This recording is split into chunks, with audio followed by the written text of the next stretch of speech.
The Grand Assembly Hall stretched impossibly far in every direction. Marcus Reeves stood in the center of the massive chamber, alone in a cylinder of shimmering energy. Above him, below him, and all around him rose thousands of seats filled with alien beings. Some looked almost human. Others defied description. There were creatures made of light, beings that seemed to be living clouds, things with too many limbs or eyes or mouths. Marcus had been standing here for 18 hours. His black suit was torn at the shoulder. Dried blood crusted near his temple from where a guard had struck him during his arrest. His throat burned with thirst, but he kept his back straight and his eyes steady. This was the Galactic Council, the governing body that ruled 3,000 species across half the galaxy, and they were here to judge humanity. The being that presided over the assembly floated in a crystalline vessel at the highest point of the chamber. Empress Velathorn was made of pure energy, her form shifting between colors that human eyes struggled to process. When she spoke, her voice entered directly into the minds of everyone present. The species known as humanity stands accused of 973 violations of unconcordant law, she declared. Her mental voice felt like ice water pouring through Marcus's thoughts. Chief among these charges, developing weapons during first contact protocols, refusing economic integration into the collective sphere, and destroying the peacekeeping fleets sent to enforce galactic law. Marcus said nothing. He had learned in his 3 months as Earth's ambassador that speaking out of turn here meant punishment. The last time he interrupted, they had increased the gravity in his containment field until his knees buckled. Do you deny these charges? The question came from Arbitrator Thal, a massive creature that resembled an upright crab with 12 black eyes arranged in a circle around its head. No, Marcus said simply. A wave of sound rolled through the chamber. Clicks, whistles, roars, and other noises Marcus had no words for. The translator implant behind his ears struggled to keep up. Shock, outrage, confusion in the 3,000 years of Council history. Number accused species had ever simply admitted guilt. Then you accept the penalty? Another arbitrator spoke, this one a being of living crystal named Cress. Your world will be claimed as imperial territory. Your people will be dissolved as a political entity and scattered across the galaxy as laborers, Marcus said again. This time, he let a small smile touch his lips. I admit we did what you accuse us of. What I deny is your right to judge us for it. The chamber erupted. Delegates screamed, roared, and transmitted outrage in a dozen different ways. Species that had existed for millions of years, civilizations that had mastered faster-than-light travel when humans still lived in caves, all united in fury at this upstart species that dared question their authority. Silence. Valathorn's mental command cut through the chaos like a blade. The chamber went quiet instantly. Human, your arrogance only confirms your guilt. You were discovered 6 months ago? In that time, you have refused every offer of peaceful integration. You have destroyed every fleet sent to guide you into galactic civilization. You have violated every sacred law written when your ancestors were still primitive animals. She paused, and Marcus felt the weight of her attention like a physical pressure against his skull. The decision is unanimous, she continued. Earth will fall. Your species will be broken. Your resistance ends today. Marcus stepped forward until he pressed against the containment field. Energy crackled where his hand touched it, but he did not pull away. 3 months ago, when your first delegation arrived in orbit around Earth, we tried to warn you, he said quietly. His voice was soft, but in the sudden silence of the chamber, it carried perfectly. We showed you our history. We explained what we were. You called it primitive barbarism. Your history is violence, Thal interjected. Endless war, genocide, destruction of your own environment. You proved yourselves unfit for galactic society. Marcus nodded slowly. 2 months ago, when you sent your peacekeeping fleet to blockade our world and force our surrender, we warned you again. We told you this would not go the way you expected. You called it empty threats from a species with no real military power. We crushed your resistance in 3 days, Cress said, his crystal body refracting light into rainbow patterns. Your governments collapsed. Your surrender was absolute. That was not surrender, Marcus said. That was an invitation. You wanted Earth. We let you have it. Every city, every military base, every population center, we evacuated and let your occupation forces walk right in without a fight. For the first time, Marcus saw uncertainty ripple through the assembled delegates. A few were leaning forward in their seats. Others had gone very still. What game is this, human? Valathorn demanded. No game, Marcus replied. Just history repeating itself. You see, there is something you need to understand about humans. We are not like you. We did not evolve on peaceful worlds with stable climates and cooperative ecosystems.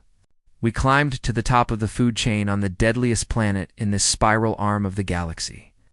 He looked around the chamber, meeting as many eyes as he could. Earth is what your scientists classify as a Class 12 death world, the highest rating in your database. It has tried to kill us in every way possible for 4 billion years. Earthquakes, volcanoes, ice ages, heat waves, hurricanes, droughts, floods, and that is not counting the predators, the venoms, the parasites, and the diseases. Ancient history, an ambassador called out. You conquered your world long ago, did we? Marcus asked. Or did we just learn to survive it? Every day, every moment, we are locked in battle with our own planet, with viruses that mutate faster than we can cure them, with bacteria that develop resistance to our medicines, with an environment that can kill us in minutes without proper protection. Get to your point, Valathorn commanded. My point is this, Marcus said. We warned you not to invade Earth, not because we had superior weapons, not because we had a hidden fleet. We warned you because Earth itself is the weapon, and you walked right into it. Enough philosophy, Valathorn snapped. Where is your fleet? Where are your hidden defenses? We do not need them, Marcus said softly. You are already finished. You just do not realize it yet. That is what we tried to warn you about. Earth is not a prize. It is not territory to be conquered. It is a trap. And you sprung it willingly when your soldiers landed on our surface 6 weeks ago. Suddenly, every holographic display in the chamber flickered. Alert signals began flashing across 1,000 different screens. Delegates started receiving urgent messages from their home. Who or does Marcus watched as the same. Report appeared again and again across the galaxy. Biological contamination detected. Origin, Earth. Pathogen classification, unknown. Containment status, failed. The chamber descended into chaos as delegates realized what was happening. Their occupation forces had brought something back from Earth, something invisible, something deadly, and it was already spreading across every world in the Dominion. Empire Marcus stood in his containment field and waited for them to understand what humanity had done. The Grand Assembly erupted into panic. Delegates were shouting at their aides, demanding answers, calling their homeworlds. Display screens throughout the chamber showed the same terrifying data. Red warning indicators spread across the galactic map like blood and water. Hundreds of systems, then thousands, all reporting the same crisis. Valathorn's S-energy form pulsed with barely contained rage. What have you done? Her mental voice was a whisper that somehow carried more menace than her. Earlier commands. Marcus gestured to the containment field around him. May I? When the field dropped, he walked calmly to the central holographic display. His hands moved across the controls, pulling up Earth's location and zooming out to show the spreading contamination. 6 weeks ago, your occupation force landed on Earth. You took our cities, our spaceports, our infrastructure. You thought you had won a great victory? You highlighted Earth on the map? But you forgot to ask the most important question. Why did we let you land without a real fight? 6 weeks earlier, deep beneath the mountains of what used to be New Zealand, General Patricia Walsh had stood before Earth's Emergency Command Council. On the screens above her, Dominion landing craft descended on every major city across the planet. Begin Operation Testament, she ordered. Dr. Yuki Tanaka stepped forward. She was the head of Earth's Xenobiology Division, a department that had not existed 7 months ago. The samples are ready. Every major disease we could culture from our biosphere. We focused on the most adaptable strains, the ones that mutate quickly. How long until they realize what we have done? Admiral James Torres asked. They will not, Yuki replied. Not until their soldiers rotate home. Their medical science is centuries ahead of ours in many ways, but it evolved for sterile environments. They have never encountered diseases that use the host's own immune system as a weapon. They have never dealt with viruses that mutate faster than treatments can be developed. Patricia's face was grim. We are condemning our own people, the ones who could not evacuate. Those who stayed understood the mission, Torres said quietly. 20 million volunteers? They knew what staying topside meant. They will shake hands with the occupiers. They will breathe the same air. They will. Make sure every single enemy soldier carries samples back to their homeworlds. Back in the council chamber, Marcus continued his explanation. The delegates had gone quiet, listening with growing horror. You call it biological warfare, Marcus said. We call it consequence. We warned you that Earth was dangerous. We explained that our immune systems, our constant exposure to disease, our evolution in a plague-ridden environment made us different, made us dangerous to you. Not because we are warriors, because we are survivors. Arbitrator Thol's 12 eyes blinked in sequence. You weaponized your entire planet. We did not have to weaponize anything, Marcus corrected. Earth is already a weapon. You just did not recognize it. Your species evolved on worlds with stable ecosystems, low biodiversity, predictable conditions. Your immune systems are designed for maintenance, not warfare. He pulled up biological comparison data. The numbers told a brutal story. Earth has more viral and bacterial diversity in 1 square mile than most inhabited planets have in their entire biosphere. Our bodies are ecosystems. We carry trillions of organisms inside us at all times. We are locked in constant evolutionary arms races with them. That is normal for us. It is our daily reality. This is an act of war. Valathorn's voice cut through his explanation like a knife.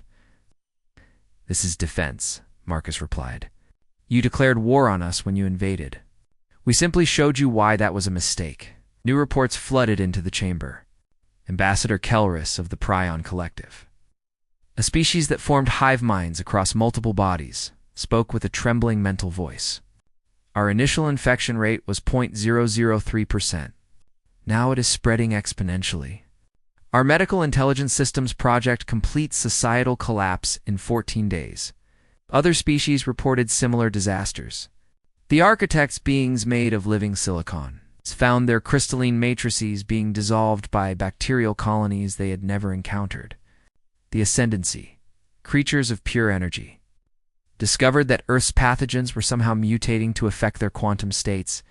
The Synchrony hive mind was fragmenting, individual nodes becoming separate entities for the first time in their million-year history. Marcus watched the galaxy burn on the holographic display. Every empire that has tried to conquer Earth has failed. Not because we were stronger, because Earth itself rejects invasion. Your history databases should have told you this. The Mongols, the Romans, the colonial powers, they all learned the same lesson. Disease and environment always win in the end. There must be cures. Crest demanded, his crystal body showing new fractures. Your species survived these diseases. After millions of years of evolution, Marcus explained. After countless plagues that killed billions of our ancestors. After developing immune systems so aggressive they sometimes attack our own bodies. You want our resistance? You would need our entire evolutionary history. He let that sink in for a moment before continuing. What you are experiencing now are Earth's common illnesses. Things we cure with simple medicine. Influenza, bacterial infections, viral diseases that we barely consider serious anymore. And they are destroying your civilizations. Valathorn's form flickered and dimmed. You have declared war on the entire galaxy. No, Marcus said, and for the first time, his voice carried real emotion. You declared war on us. 3 times we warned you. 3 times you ignored us. We just showed you the price of that arrogance. An alarm suddenly blared through the council chamber. A new message appeared on every screen, this one making several delegates gasp or cry out. Emergency containment failure detected. Location: Grand Assembly Hall. Pathogen classification: Earth origin. Atmospheric contamination confirmed. Lockdown initiated. The massive doors of the chamber slammed shut. Automated systems began sealing ventilation shafts. Panic spread through the assembled delegates as they realized the terrible truth. The diseases were not just out there in the galaxy. They were here. In this room, in the air they were breathing, they were all infected. Marcus stood at the center of the chaos, watching 3,000 species realize they might all die together in this chamber. The containment field snapped back around him, but this time not to imprison him, to protect the others from him.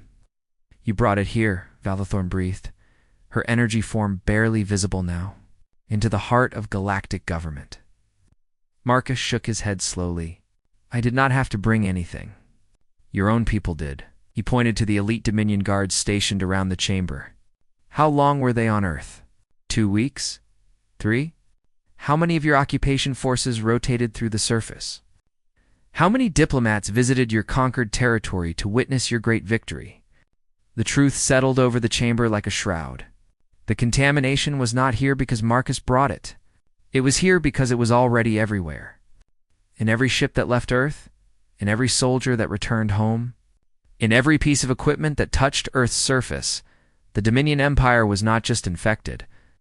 It was the vector that spread the infection to every corner of the galaxy. Medical teams rushed into the sealed council chamber wearing full containment suits. They moved from delegate to delegate, taking samples, running quick diagnostic tests. The results came back within minutes, and they were all the same: positive. Every single being in the chamber was infected with multiple Earth origin pathogens. Marcus watched from inside. His containment field as panic turned to desperation. Arbitrator Thol's 12 eyes were already clouding over with infection.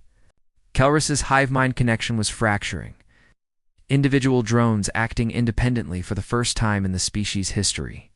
The architects were literally dissolving, their silicon matrices unable to fight off bacterial colonies designed to break down organic matter. "You are monsters," Valathorn said weakly. Her energy form had dimmed to almost nothing. "You have committed genocide against the entire galaxy." Marcus's expression remained neutral, but inside he felt the weight of what humanity had done. "Your empire has invaded 67 species in the last century alone. How many died in your conquests? How many civilizations were erased from existence?"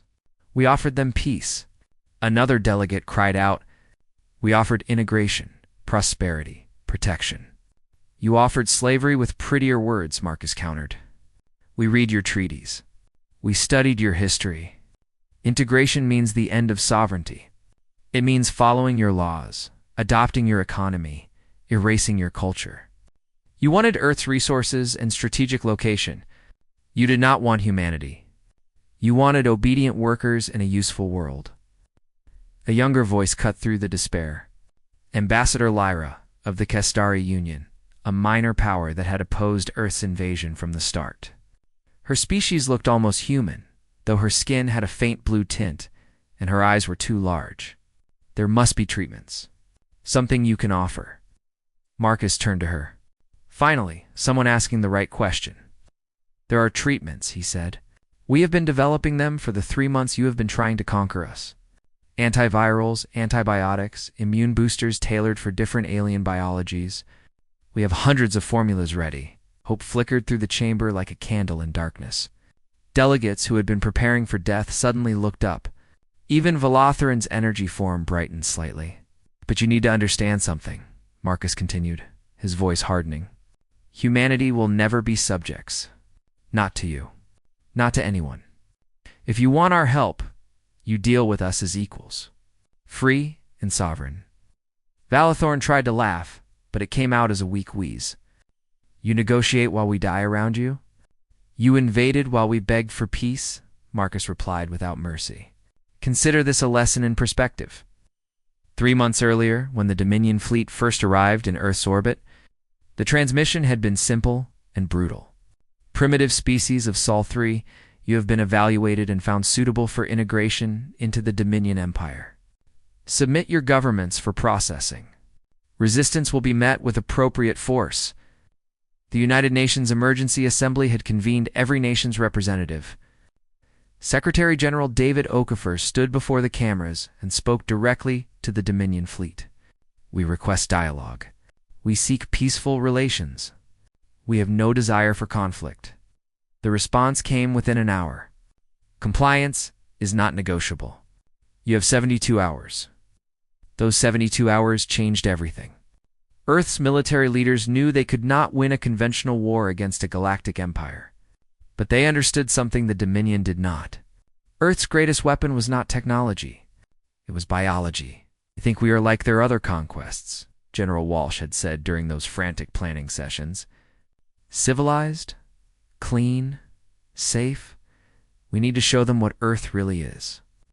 President Elena Volkov had nodded grimly. Then we show them that survival, not civilization, is humanity's real achievement. Back in the council chamber, the medical teams were working frantically, but they were losing the battle. Their advanced technology was useless against diseases that evolved in Earth's brutal environment. Every treatment they tried seemed to work for a few hours, then the pathogens mutated and came back stronger. What are your terms? Valathorn finally asked. It was the question Marcus had been waiting for. He straightened, all trace of warmth leaving his voice. Full recognition of Earth's sovereignty. A permanent council seat with equal voting rights. Reparations for the damage you owe. Occupation caused, and most importantly, a new treaty. One that recognizes some worlds are not meant to be conquered. Some species are not meant to be integrated. Some dangers should be left alone. You would hold the cure hostage. Arbitrator.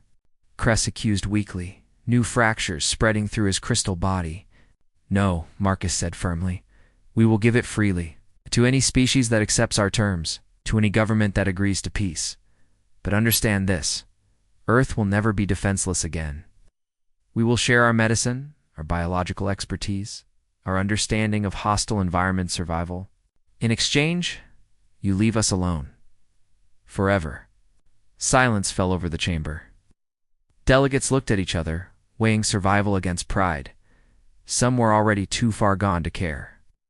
Others clung to their anger, even as their bodies failed. Then Ambassador Lyra spoke again. I accept. On behalf of the Kestari Union, we recognize Earth's sovereignty. We vote for peace. One by one, other minor powers joined her, species that had always been overshadowed by the Dominion, that had survived on the edges of the Empire's attention. They saw an opportunity not just for survival, but for a new balance of power in the galaxy. But the Dominion's core worlds remained silent, their representatives dying but defiant. Valathorn's S-energy form flickered one last time before settling into a new, dimmer configuration. When she spoke again, her voice carried a cold calculation that sent chills through Marcus despite the containment field. There is a third option, human, one you have not considered. The chamber light shifted to red. Emergency lighting. Your diseases can destroy our empire. Then perhaps your species is too dangerous to exist. Not as subjects, not as equals, as anything at all. Marcus felt his blood turn to ice as he realized what she meant. The Council invokes final sanction protocol, Valathorn declared. Earth will be sterilized. Every human will be eliminated, even if it costs us our own lives. The vote begins now. Around the chamber, even dying delegates were accessing their voting interfaces.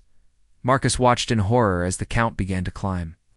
They were choosing mutual destruction over accepting Earth's terms.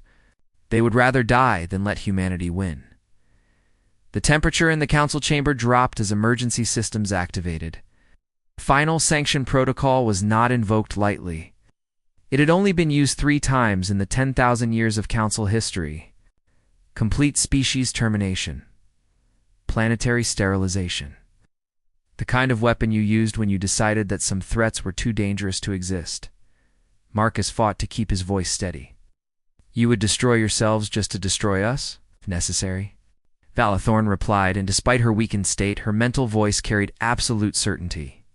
The protocol requires a 2/3 vote from the council.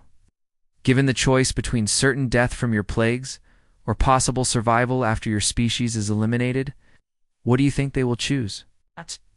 Around the chamber, dying delegates were nodding. The logic was brutal, but simple. Humanity and their diseases were the threat. Remove humanity, and their medical science might eventually develop cures from the samples they already had. You are bluffing, Marcus said, but doubt crept into his voice. Deploying weapons capable of destroying Earth would take weeks. You would all be dead before they could be activated. Arbitrator Thol's voice was weak but clear. We prepared them the moment we classified Earth as a death world, standard protocol for any planet deemed too dangerous.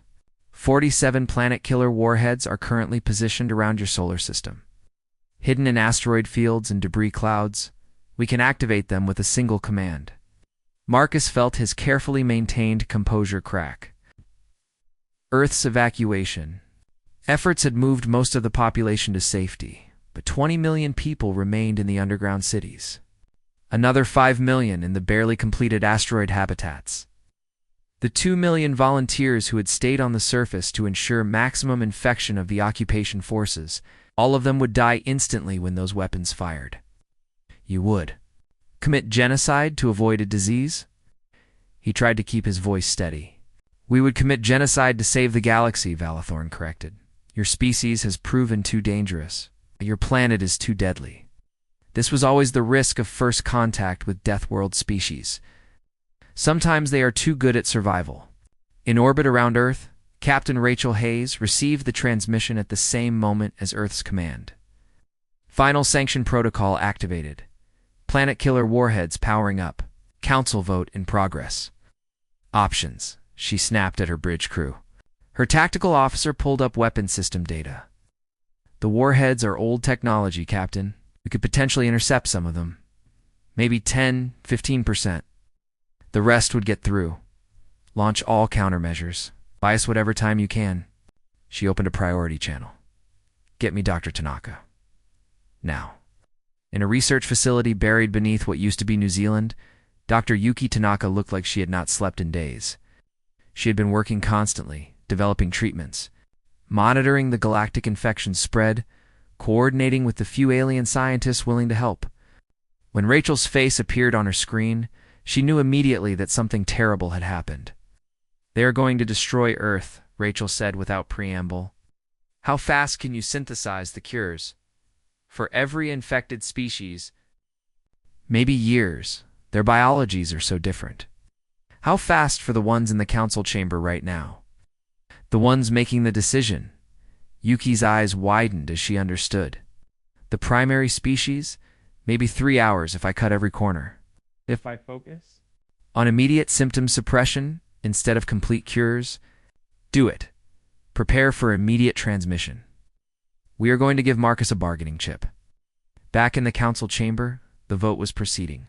Species by species, delegates were choosing. So far, 73% favored final sanction. They needed 67% to authorize. It was going to pass.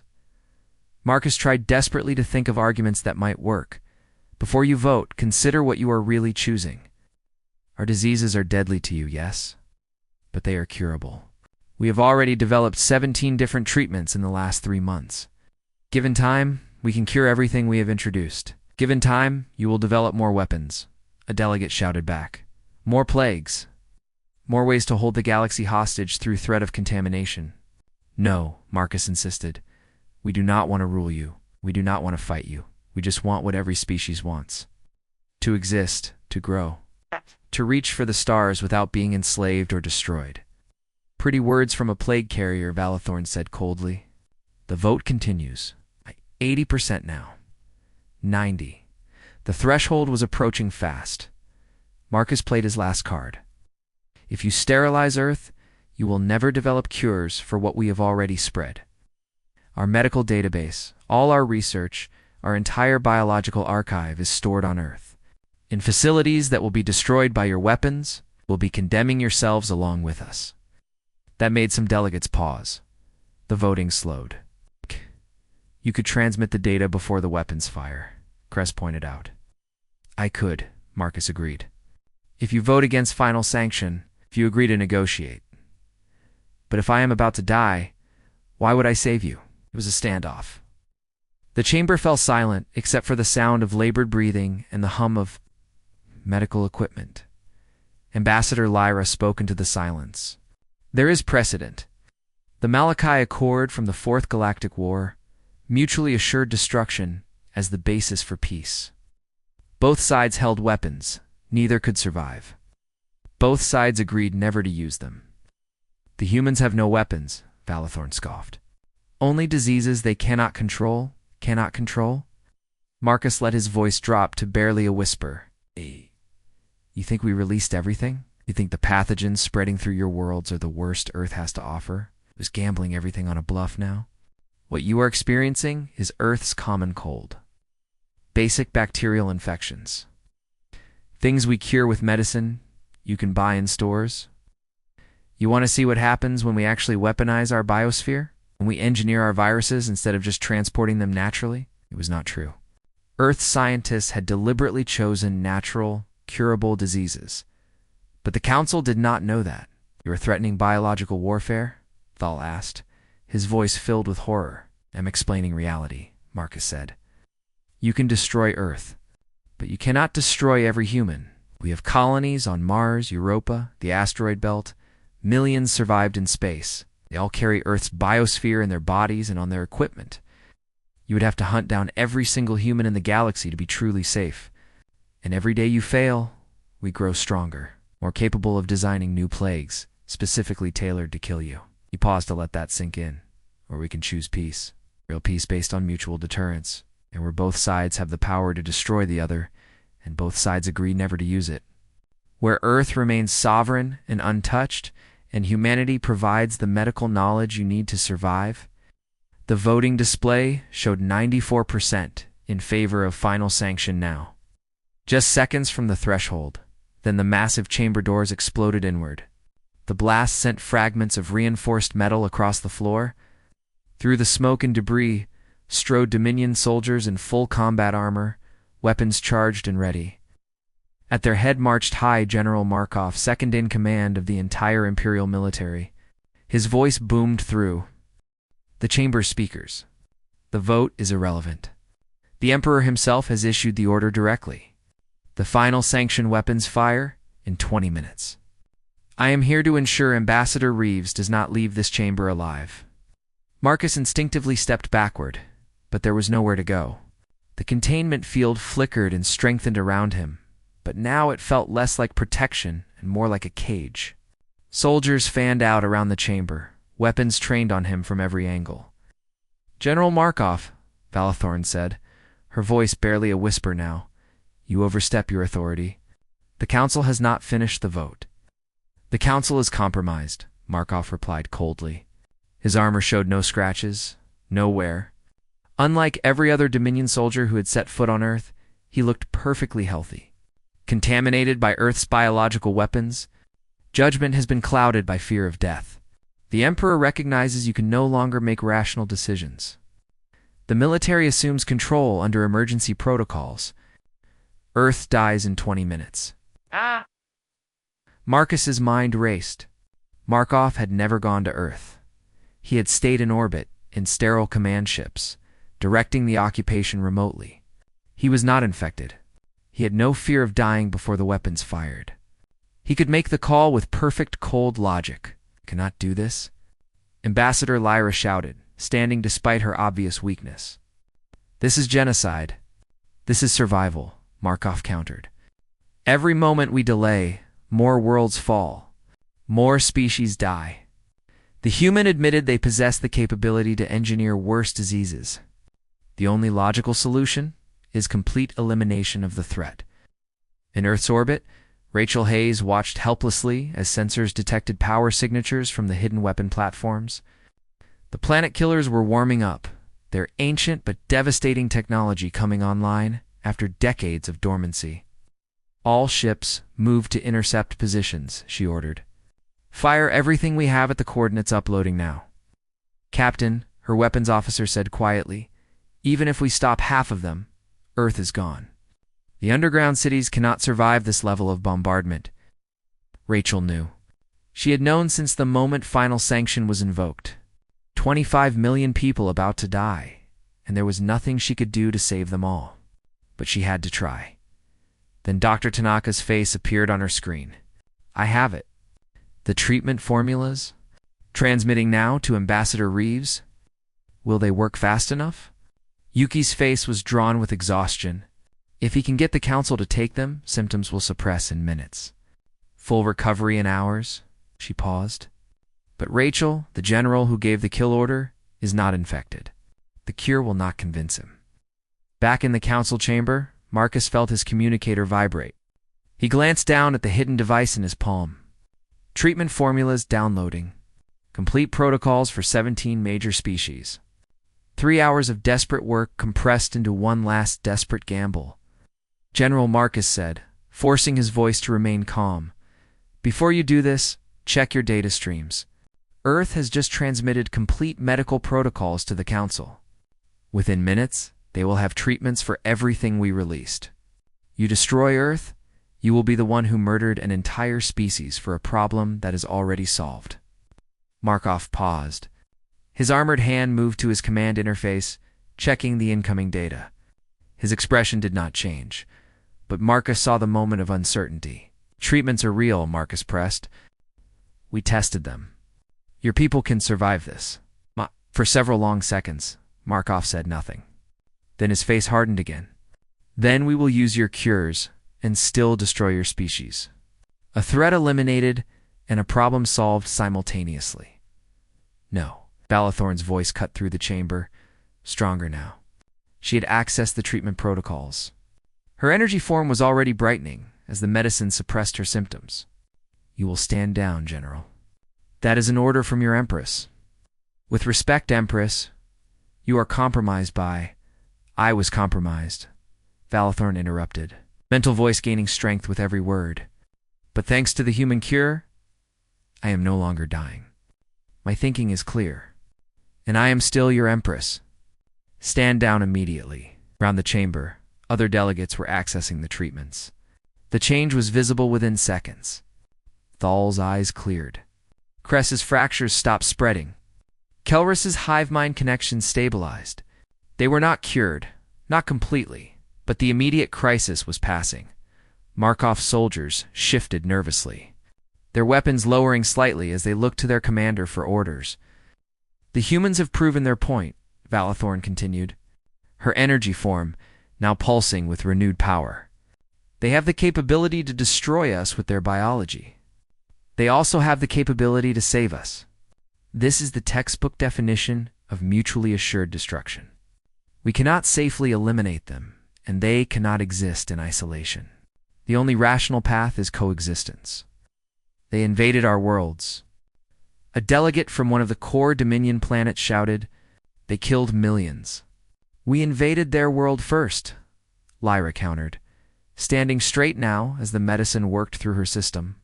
We refused their offers of peace. We forced this confrontation. The blood is on our hands. The chamber erupted in argument again, but this time it was different. The delegates were thinking clearly for the first time in days. And with clear thoughts came uncomfortable truths. The Dominion had started this war. Humanity had simply finished it in the only way they could. Marcus seized the moment. 18 minutes until the weapons fire. General Markov. Empress, you have that long to decide what kind of galaxy you want. One ruled by fear and extermination, or one where even Deathworld species can find a place, where mutual deterrence creates lasting peace.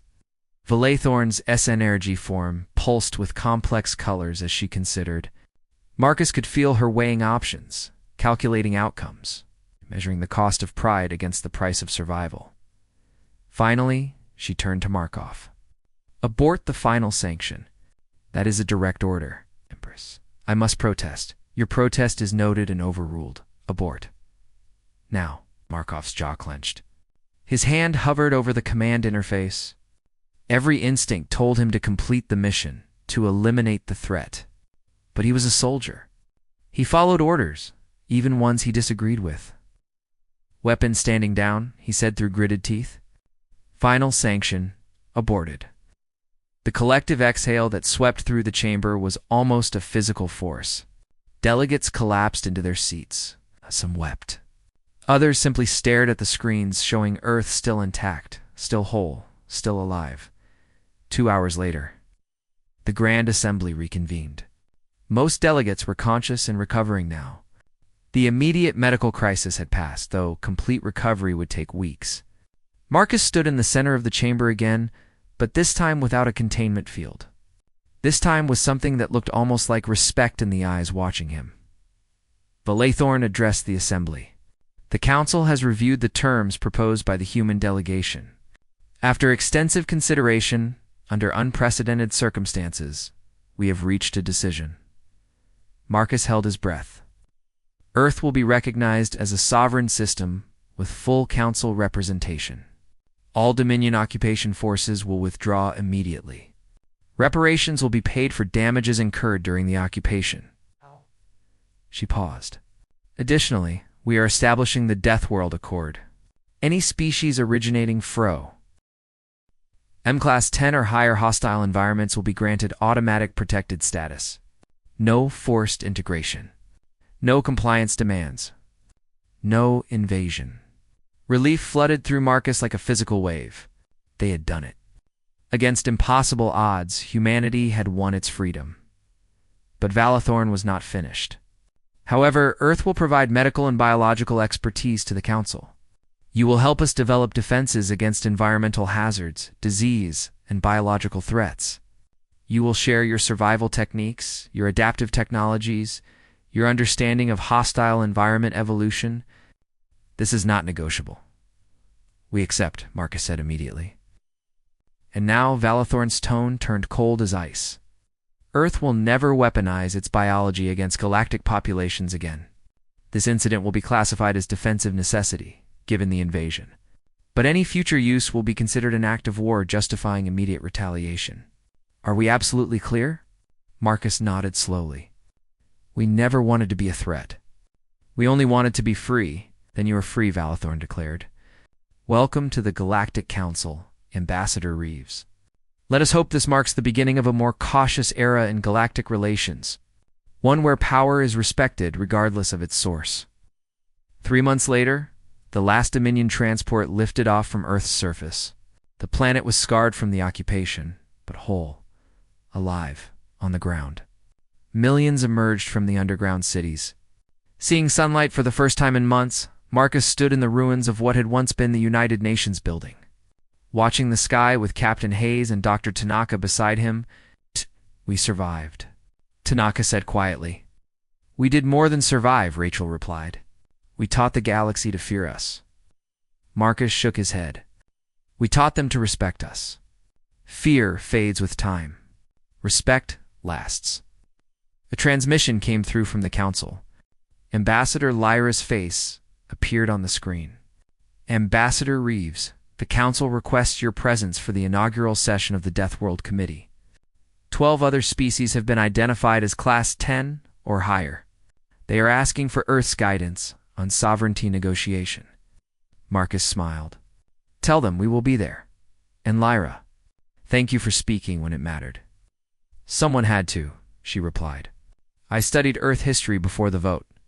Your species understands something we forgot. The meek may inherit the galaxy, but the survivors shape it. The transmission ended. The 3 humans stood in silence, watching their world begin to heal. What happens now? Tanaka asked. Marcus looked up at the stars. Now we make sure this never happens again. To us, or anyone else, we build alliances with the other Death World species. We create a coalition that cannot be bullied or invaded. We ensure every species like us has the choice we fought for. And if the galaxy forgets the lesson? Rachel asked. Marcus's expression hardened. Then we remind them. They were right about one thing. Earth and humanity are dangerous. We just get to choose who we are dangerous to. As the sun set on a newly free Earth, the Dominion Empire began its long recovery. Across the galaxy, 12 other Death World species received invitations to the first coalition of surviving worlds. In the council chambers, a new seat was installed. marked with Earth's symbol and a single word beneath it. Sovereign, the galaxy had tried to conquer humanity. Humanity showed them why some species should be left alone. Not because they were the strongest or the smartest or the most advanced, but because they were survivors. And survivors did not just endure. They adapted. They overcame, and they never forgot. Retriclod can make mistakes. Please double-check responses.